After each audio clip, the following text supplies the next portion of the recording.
हर हर महादेव। दोस्तों, कैसे हैं आप सब। सावन माह शिव भक्तों के लिए बहुत ही खास होती है। पूरे साल इंतजार करते हैं शिव भक्त। और बहुत से शिव भक्त हैं कि पूरे सावन महीने का व्रत रखते हैं। और बहुत से शिव भक्त सिर्फ सोमवार का व्रत रखते हैं। तो सोमवार के दिन शिव जी की पूजा कैसे करेंगे, पार्थिव शिवलिंग का निर्माण करके पूजन कैसे करेंगे और विसर्जन कैसे करेंगे, आज मैं आप सबके साथ शेयर करूंगी। सरल और संपूर्ण पूजा विधि और संपूर्ण विसर्जन विधि भी मैं आप सबके साथ शेयर करूंगी। सबसे पहले तो आप पार्थिव शिवलिंग का निर्माण कर लीजिएगा। आप घर में अगर पेड़ पौधा लगा हुआ है तो उसके पास कभी मिट्टी लेकर आप निर्माण कर सकते हैं। सिर्फ इस बात का ध्यान रखिएगा कि तुलसी वाले गमला से आपको मिट्टी नहीं लेना है। बाकी आप किसी भी पेड़ पौधा के पास से अच्छे जगह से आप मिट्टी लेकर निर्माण कर लीजिएगा। और अगर थोड़ी देर हो पूजा करने में 5-10 मिनट, तो निर्माण करने के बाद 2-4 दाना अक्षत रख दीजिएगा। इसलिए कि पूजा पार्थिव शिवलिंग का निर्माण करने के बाद अगर पूजा में थोड़ी सी भी देर होती है तो ऐसा माना जाता है कि इंद्रदेव जो है ना, हमारे जो बनाए हुए जो पार्थिव शिवलिंग रहेगा उस पर इंद्रदेव आकर पूजा करके चले जाएंगे। तो इसीलिए से 2 दाना अक्षत 2-4 दाना रख दीजिएगा। उसके बाद एक प्लेट लिए हैं और उसमें हम ओम बना लिए हैं या फिर स्वास्तिक भी बना सकते हैं अक्षत का आसन देकर। सबसे पहले हम दीपक प्रज्वलित कर लेंगे, इसलिए कि हमारी पूजा का साक्ष्य दीपक होता है। दीपक आप देखिए अपना श्रद्धा भाव से, घी हो तो घी से प्रज्वलित कर लीजिएगा या फिर घी नहीं हो तो तिल के तेल से भी आप दीपक प्रज्वलित कर सकते हैं। तो सबसे पहले दीपक प्रज्वलित कर लिए हैं। अब भोले बाबा शिव जी का अभिषेक करने के लिए स्वच्छ जल लेंगे और उसमें थोड़ा सा गंगा जल मिला लेंगे।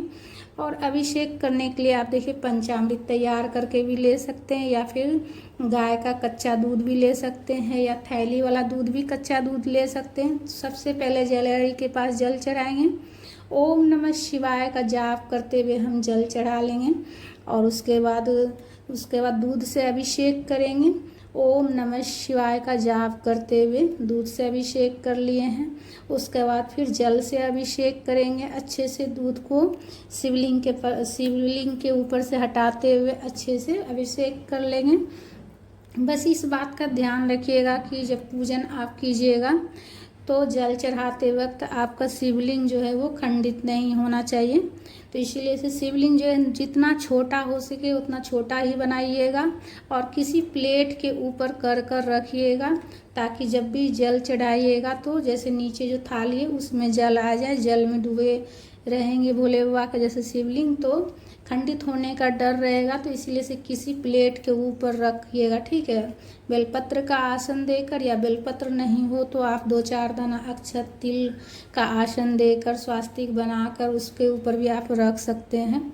उसके बाद हम वस्त्र के स्वरूप में कलावा समर्पित कर लेंगे। जनौ हो तो जनौ समर्पित कर लीजिएगा, हल्के हाथ से चढ़ाना है। तो जनौ समर्पित कर लिए, वस्त्र के स्वरूप में कलावा समर्पित कर लिए। उसके बाद हम पीला वाला चंदन हो या फिर सफ़ेद चंदन हो, भोले बाबा को तिलक कर लेंगे। तो दोनों में से कोई भी चंदन हो या फिर घिसने वाला चंदन हो उससे भी तिलक कर सकते हैं। सफ़ेद, पीला या फिर घिसने वाला चंदन से भोलेनाथ को, शिव जी को तिलक किया जाता है, तो तिलक कर लेंगे। और जो जलहरी है, जलहरी में देखिए पूरे शिव परिवार हैं, कार्तिकेय जी हैं, गणेश जी भी हैं और भोलेनाथ की पुत्री अशोक सुंदरी, माता अशोक सुंदरी भी हैं और माता पार्वती भी हैं। तो पूरे शिव परिवार है, नंदी हैं, जितने भी मतलब शेष नाग हैं तो सभी हैं। तो सभी का भाव मतलब ध्यान करते हुए भाव से तिलक कर लेंगे, श्रद्धा भाव से। जलहरी में चारों तरफ से पीला वाला, लाल वाला चंदन से तिलक कर लेंगे। सभी देवी देवता का ध्यान करते हुए, पूरे शिव परिवार का ध्यान करते हुए। और उसके बाद अक्षत समर्पित करेंगे। अक्षत का दाना देख लीजिएगा टूटा हुआ नहीं हो, थोड़ा सा हो, 2-4 दाना हो, लेकिन साबुत दाना होना चाहिए, सफ़ेद चावल। उसके बाद तिल चढ़ा लेंगे। तिल आप काला भी चढ़ा सकते हैं, सफ़ेद भी चढ़ा सकते हैं। बेलपत्र हो तो बेलपत्र पर आप अपनी मनोकामना भी लिख सकते हैं या फिर इस तरह से सरल विधि से आप तिलक करके भी चढ़ा सकते हैं। इसलिए कि देखिए भोलेनाथ तो हमारे मन में क्या है वो सब जानते हैं। तो बेलपत्र पर अगर आप नहीं भी लिखिएगा अपनी मनोकामना, तो भी भोलेनाथ मेरे मन में क्या है, मेरी इच्छा क्या है, वो सब जानते हैं। बस श्रद्धा भाव से पूजन करना है। समी का पत्ता हो, आक, धतूरा, बेलपत्र, जो मिल जाए, जो भोलेनाथ को प्रिय है, भांग हो गया, जो मिल जाए प्रेम भाव से चढ़ा लीजिएगा। और नहीं मिले तो भी जो मिले आपके पास जो हो वो आप प्रेम भाव से चढ़ाइएगा। भोलेनाथ प्रेम से स्वीकार कर लेंगे, इसलिए कि भोलेनाथ सबसे पहले अपने भक्त के भाव देखते हैं कि किस भाव से हम पूजा कर रहे हैं। उसके बाद मिश्री बतासा का भी भोग लगा सकते हैं आप। शिवलिंग पर भी हम चढ़ा दिए हैं, बतासा का भोग लगा रहे हैं मीठा में और शिवलिंग पर चढ़ा दिए हैं। और एक प्लेट में कर हम पास में ही भोग समर्पित कर लेंगे। और देखिए कोई भी फल का आप भोग लगा सकते हैं, या फिर थाली में भी रख सकते हैं, या फिर वहीं पास में भी रख सकते हैं। तो घर पर पूजा कर रहे हैं तो उसके बाद जल का भी भोग लगाएंगे और हाथ जोड़कर निवेदन करेंगे प्रभु से कि हे प्रभु, सब कुछ आपका ही दिया हुआ है और आपका दिया हुआ ही आपको मैं भोग समर्पित कर रही हूँ। तो इस तरह से प्रार्थना करते हुए प्रभु को भोग लगाना है। जल का भोग लगाएंगे, जो भी फल हो, मिठाई हो, मिश्री, बतासा, जो जिसका आप प्रभु को भोग लगाना चाहते हैं आप लगा सकते हैं। उसके बाद सुगंधित धूप बत्ती अगरबत्ती प्रज्वलित करके दिखा लेंगे। उसके बाद देखिए हाथ में तिल या अक्षत या पुष्प लेकर, अगर शिव चालीसा की पुस्तक हो या शिव पुराण हो तो पढ़ लीजिएगा, नहीं हो तो देखिए कोई बात नहीं, हाथ में अक्षत लेकर देखिए 10 मिनट तक थोड़ा सा बैठकर ओम नमः शिवाय का जाप कर लीजिएगा। इसलिए कि सावन का महीना साल में एक बार ही आती है, तो समय निकाल कर, जैसे कि जब पूजा कर रहे हैं तो 10 मिनट का समय निकाल कर आप जो है ना ओम नमः शिवाय का जाप जरूर कीजिएगा, भोलेनाथ का ध्यान जरूर कीजिएगा। जो भी मनोकामना है वो पूर्ण होगी। पार्थिव शिवलिंग का निर्माण करके पूजन करने से सभी मनोकामना पूर्ण होती है। तो सच्चे दिल से पूजा कीजिएगा तो भोलेनाथ सभी मनोकामना पूर्ण करते हैं। और उसके बाद देखिए पूजा में जितनी आपकी श्रद्धा भाव हो दक्षिणा चढ़ाने का चढ़ा सकते हैं। आपके श्रद्धा भाव पर निर्भर करता है, प्रेम से जो भी आप चढ़ाना चाहते, जितना चढ़ाना चाहते हैं दक्षिणा, ठीक है। चाहे बेशक आप 1 रुपया का सिक्का, 5 रुपया का सिक्का या फिर उससे ज़्यादा आप जितना चढ़ाना चाहते हैं, बाद में इस दक्षिणा को आप दान कर दीजिएगा। आसपास में शिव मंदिर हो तो वहाँ जाकर दान पेटी में।